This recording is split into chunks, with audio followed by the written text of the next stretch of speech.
Hi, everybody. Wow, I think I am live, my first live on YouTube. I wonder if anybody's going to come.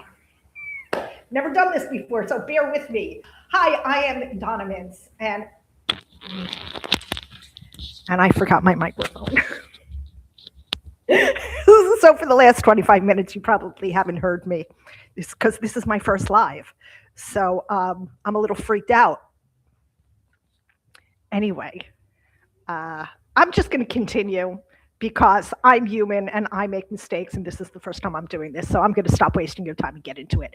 I just kind of wanted to come on here and say hi and introduce myself and explain kind of why I came to doing weight loss the way I do it. Because I don't believe in cutting, counting, weighing, measuring, tracking, beating myself up in the gym, nothing. Like, I don't believe in any of that stuff. I don't believe in cutting calories at all in any way, shape, or form. Um, for I have been in the wellness space for a very long time. I became a certified integrative health coach in, I think, 2003. I don't actually remember, 2003 or 2007. Um, but I was a personal chef and personal trainer, and I helped people get really healthy, or so I thought. So I cut the calories, I weighed, I measured every little morsel of food that was going in my clients' mouths.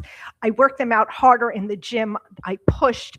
I got in their faces. You know, sweat is your fat crying out for mercy, and go hard or go home. And I was that trainer, but I also trained myself that way. And yeah, we all lost weight in the beginning.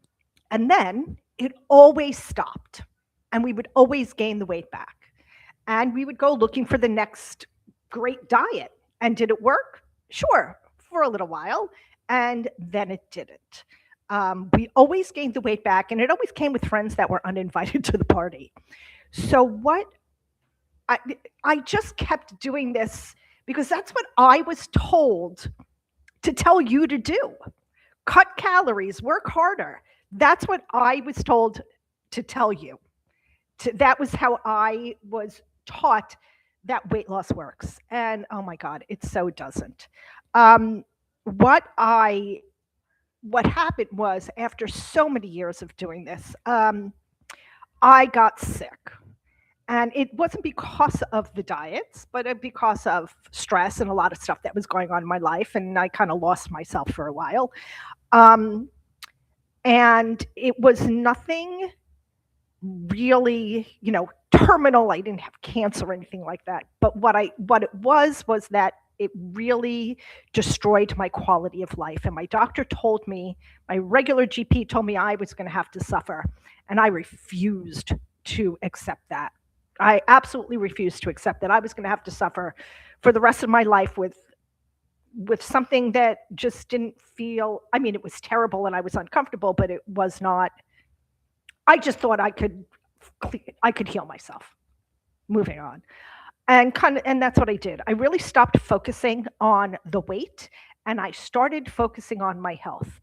And when I started focusing on my health, that's really where things changed. Um, I started eating things that they told us not to eat. I started eating fat. Oh my God, I ate avocados. And I ate potatoes, and all the things that we were told not to eat, to lose the weight. And I didn't count a calorie. I really nourished my body. And as I started to make small changes, nothing drastic, and I started to feel better, the weight started coming off. And that's it. Like, I stopped focusing on weight. I stopped being concerned about weight, and the weight just came off. And then I started coaching my clients that way, and they started to feel better, and they were sleeping better. They had more energy. They had less brain fog, and they lost weight. I also started doing intermittent fasting, and I taught that. I do not believe everybody should be intermittent fasting. If it's not for you, it's not for you. I wrote all about intermittent fasting in my book, Weight Loss Rewired. That information is below if you're interested in learning more about that. But so that's kind of how I came to do what I do. I help men and women over 40 lose weight without beating themselves up or cutting calories or being concerned about what they're eating. For me, I focus on consistency. If you nourish your body in a healthy way consistently, then you can have the dessert when you feel like it. And that's what I do. And I am going to end this here because I've gone on longer than I expected, and that's okay. But this was my first live, so I'm sure I bored you to death, but hopefully I'll get better at it. So thanks.